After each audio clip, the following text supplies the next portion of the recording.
तो देखते हैं परासरण दाब, ठीक है, पहले बता रहा था मैं पिछले लेक्चर में। तो परासरण दाब के बारे में पढ़ते हैं, इसको एक उदाहरण के तरीके से पढ़ते हैं, ठीक है, बना लेते हैं।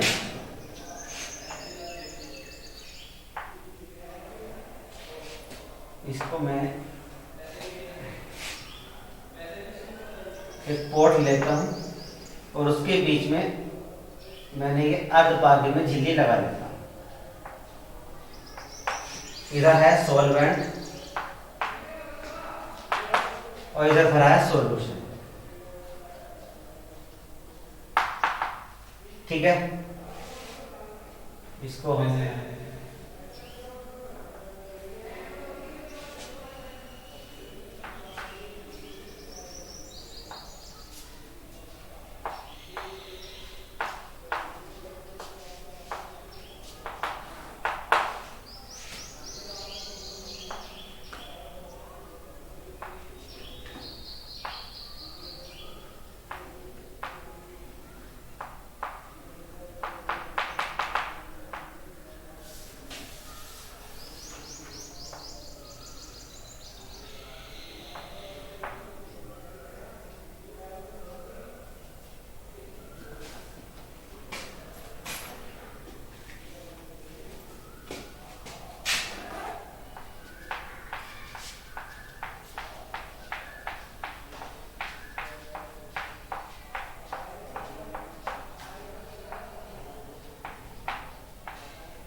ये समझते हैं, ऐसे समझते हैं।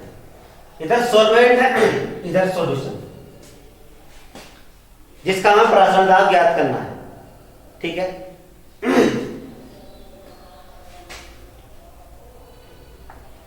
तो सीधी सी बात है कि जैसे ही हम ये विलयन भरेंगे, इधर सॉल्वेंट भरा है, इधर सॉल्यूशन, जैसे ही एक दूसरे के संपर्क में आएंगे तो परासरण की क्रिया शुरू होगी। तो यहां पर जो नली है, ये जो ट्यूब है, इसमें स्तर जो है वो गिरने लगेगा, नीचे की ओर आना शुरू हो जाएगा, सही है। तो जैसे हमें पता चल जाएगा कि परासरण की क्रिया होने लगी, तो वैसे ही क्या करेंगे, इस पिस्टन से, ये पिस्टन लगा है, इस पिस्टन से दाब बढ़ा देंगे इस पर, इस विलयन पर, इस पिस्टन से यहां पर क्या करेंगे, दाब बढ़ा, और ये दाब तब तक बढ़ाएंगे, ये दाब तब तक बढ़ाएंगे जब तक इस दिशा से सॉल्वेंट के मॉलिक्यूल इस दिशा से आने बंद ना हो जाए, ठीक है। ये बंद हो जाने चाहिए, तो इसका मतलब परासरण की क्रिया रुक गई। इसका मतलब क्या हुआ कि जो परासरण है उसकी क्रिया कैसी हो गई, रुक गई, ठीक है। अब परासरण की क्रिया जब रुकी तो ये जो दाब यहां पर जो पिस्टन पे दाब लगा था वो इस गेज दाब मापी में आ जाएगा, इस दाब मापी में आ जाएगा। तो वो जो दाब होगा जिसके लगाने से इस प्रक्रिया में परासरण की जो क्रिया है वो रुक गई थी, परासरण की जो क्रिया है वो रुक गई थी, वो इस विलयन का परासरण दाब कहलाता है, ठीक है। यानी इसका मतलब क्या हुआ कि वह बाह्य दाब जो विलयन पर लगाने से, वह बाह्य दाब जो विलयन पर लगाने से अर्धपारगम्य झिल्ली के द्वारा विलयन में विलायक के अणुओं का प्रभाव रोक देता है। यानी इस दिशा से विलायक के अणु इस दिशा में आने बंद हो जाते हैं, तो वो जो दाब है वो परासरण दाब कहलाता है। वो क्या कहलाता है, परासरण दाब कहलाता है। ये वाली बात समझ में आ गई, परासरण दाब क्या है, ठीक है ना। यानी परासरण दाब वह दाब है जिस दाब पर परासरण की क्रिया रुक जाती है, जिस दाब पर परासरण की क्रिया रुक जाती है परासरण दाब कहलाता है। समझ में आ गई, ठीक है। अब यहां तो नॉर्मली हमने सीधे सीधे अर्धकाम में ये दिखा दिए, मैंने सिर्फ सेमी परमेबल मेम्ब्रेन दिखाई है। यहां क्या दिखाया मैंने, यहां सिर्फ सेमी परमेबल मेम्ब्रेन दिखाई है। अब इस पर दाब बढ़ाएंगे तो सीधी सीधी बात है, दाब इतना हो जाएगा, अधिक हो जाएगा तो ये मेम्ब्रेन कैसे हो जाएगी, टूट जाएगी। तो इसको ये न टूटे, एक विधि आती है बर्कले हार्टले विधि, बर्कले हार्टले विधि। उसमें क्या होता है कि ये मेम्ब्रेन जो है ये कांच की ट्यूब में लगी है होती है। ये जो मेम्ब्रेन है वो क्या है, कांच की ट्यूब में, मान लीजिए क्या है, कांच की ऐसी है, ऐसी ट्यूब होती है, छिद्रयुक्त नली, ये छिद्रयुक्त नली है जिसमें अंदर की ओर जो है वो परमेबल मेम्ब्रेन लगी होती है। तो ये क्या होता है, टूटती नहीं है। जैसे दाब इधर से पड़ा तो ये चिपक जाती है, इधर की कांच की दीवार पर क्या हो जाती है, चिपक जाती है। सही है, यहां पर चिपक जाएगी, ठीक, इधर से दाब पड़ेगा तो इधर चिपक जाएगी। तो इससे क्या है कि जो हमारे पास अर्धपारगम्य झिल्ली है उसके टूटने का खतरा जो है वो कम हो जाता है, क्षतिग्रस्त नहीं होती है। ठीक है, वो बर्कले हार्टले विधि है। ठीक, तो परासरण दाब क्या है ये हमें समझ में आ गया है। ठीक है, परासरण दाब क्या है, क्या है परासरण दाब। ठीक है, किसी विलयन का परासरण दाब बाह्य दाब का वह न्यूनतम दाब है या मान है, बाह्य दाब का वह न्यूनतम मान है जो उस विलयन पर लगाने से विलयन के बास दाब को उसमें प्रयुक्त विलायक के बास दाब के बराबर कर देता है। ये भी सही है। जब बास दाब बराबर हो जाएंगे, जब बास दाब बराबर हो जाएंगे तो परासरण क्रिया रुक जाती है। बास दाब बराबर होने पर, अब बास दाब क्या है आगे बताऊंगा। ठीक है, अभी तो आप सिर्फ वही समझ लो जो मैंने पहले डेफिनेशन बताई थी, वो सबसे सटीक और अच्छी डेफिनेशन है। तो यह कि विलयन पे लगाने से विलायक की ओर से अर्धपारगम्य झिल्ली में से, ठीक है, विलायक के अणुओं का गमन क्या हो जाता है, रुक जाता है। तो वो बाह्य दाब क्या है, परासरण दाब है। ठीक है, अब पढ़ते हैं परासरण दाब के नियम। इसके बाद क्या आएगा, परासरण दाब के नियम। क्या है परासरण दाब के नियम। ठीक है, आगे चलते हैं।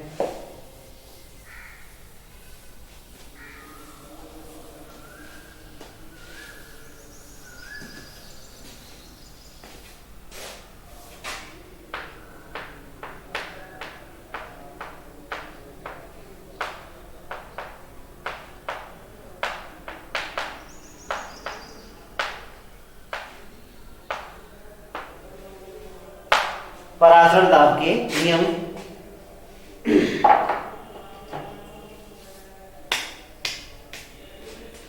तनु विलयन का जो परासरण दाब है, परासरण दाब, ठीक है ना, उनका जो अध्ययन किया गया था वो वान ठाप ने किया था। वो क्या किया था, वान ठाप ने। और विलयन के जो नियम दिए थे,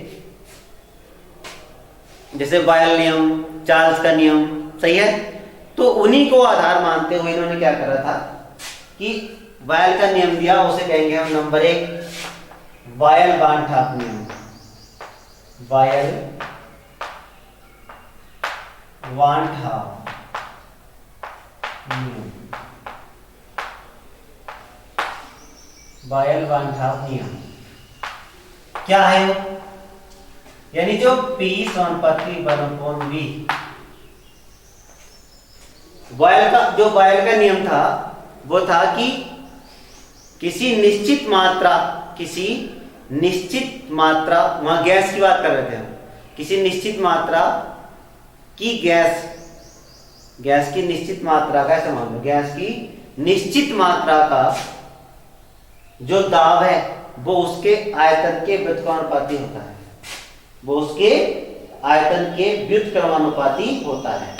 लेकिन वायल वान ठाप नियम क्या दिया, स्थिर ताप पर तो दिया था, at constant temperature, at constant temperature, constant temperature. क्या कहा उसने, किसी विलयन का परासरण दाब, किसी विलयन का परासरण दाब उसकी सांद्रता के समानुपाती होता है, सांद्रता के समानुपाती होता है। सांद्रता, मोलरता, कंसंट्रेशन, ठीक है ना। विलेय के मोलर संख्या बटे विलेय का आयतन, P समानुपाती C, कंसंट्रेशन, सांद्रता, सही है। तो परासरण दाब किसके समानुपाती है? सांद्रता के। सांद्रता बढ़ेगी, परासरण दाब बढ़ेगा, सांद्रता घटेगी, परासरण दाब घटेगा, सही है। बात सुन आ रही है? क्लियर है भैया? ठीक है। परासरण दाब कब बढ़ेगा? जब सांद्रता बढ़ेगी। परासरण दाब कब घटेगा? जब सांद्रता घटेगी, सही। अगर विलयन में 1 मोल 1 लीटर में, यानी 1 मोल घुला है, विलयन क्या है? 1 मोल पर लीटर है, उसकी सांद्रता कैसी है? 1 मोल पर लीटर। 1 मोल पर लीटर है तो उसको हम P समानुपाती लिखेंगे, आयतन के व्युत्क्रमानुपाती हो जाएगी। यानी परासरण दाब जो है वो आयतन के व्युत्क्रमानुपाती होता है। परासरण दाब आयतन के व्युत्क्रमानुपाती होता है, सही है, ठीक है। अगर आयतन बढ़ेगा, परासरण दाब घटेगा, सही है। आयतन बढ़ेगा, परासरण दाब घटेगा, आयतन घटेगा, परासरण दाब बढ़ेगा, सही। तो ये हो गया हमारा कांस्टेंट टेम्परेचर पर बॉयल-वान-टॉप नियम। यानी इसको हम कैसे लिख सकते हैं? P V बराबर K, या इसको यहां से P अपॉन C बराबर K, P अपॉन C बराबर K, या PV बराबर K, या P1 V1 बराबर P2 V2, या यहां से यह आएगा P1 बटे C1 बराबर P2 बटे C2, निकल के आएगा, ठीक है। ये था हमारा बॉयल-वान-टॉप नियम। क्या था ये? बॉयल-वान-टॉप नियम। अब हम पढ़ते हैं चार्ल्स-वान-टॉप नियम। चार्ल्स-वान-टॉप नियम, ध्यान रखना तनु विलयन के लिए पढ़ रहे हैं हम। किसके लिए पढ़ रहे हैं? तनु विलयन के लिए। अब हम पढ़ते हैं नंबर 2।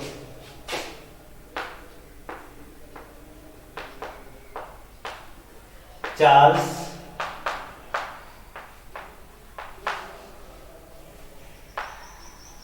टॉप नियम, चार्ल्स-वान-टॉप नियम, ठीक है। यानी जो P समानुपाती होगा T के, जो परासरण दाब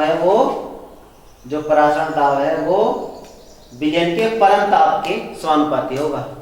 परासरण दाब किसके समानुपाती होगा?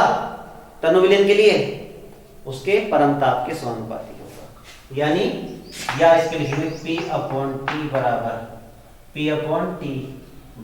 K, या P1 बटे T1 बराबर P2 बटे T2। परम ताप अगर डिग्री सेंटीग्रेड में है, कोई टेम्परेचर डिग्री सेंटीग्रेड में है, तो उसमें 273 जोड़ देंगे,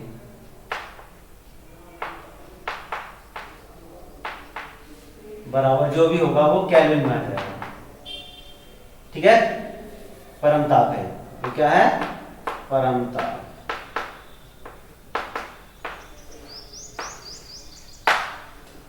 ठीक, ये वाली बात सुनना अभी होगी। वान-टॉप विलयन समीकरण क्या है देखते हैं।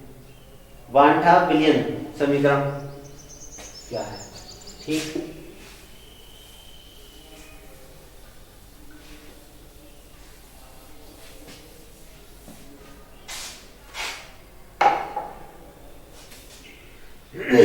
वान-टॉप विलयन समीकरण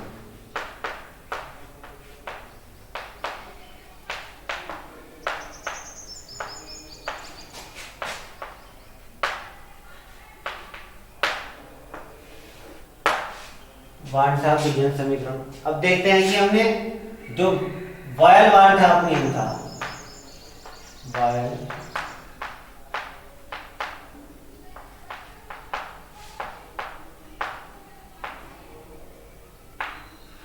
वो था P समानुपाती C,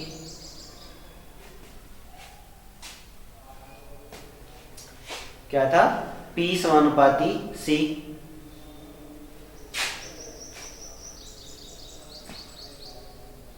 चार्ल्स वॉन ठाप नियम हमने पढ़ा था।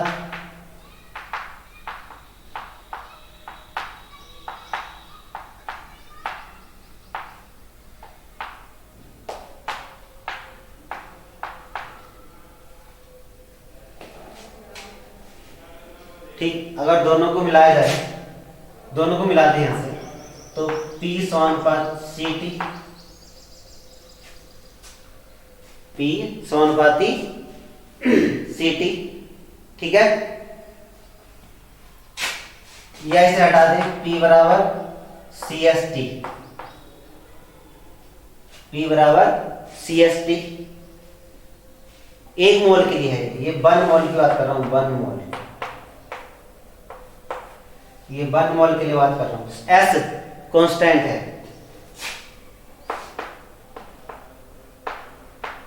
विलियन स्थिरांक है वो।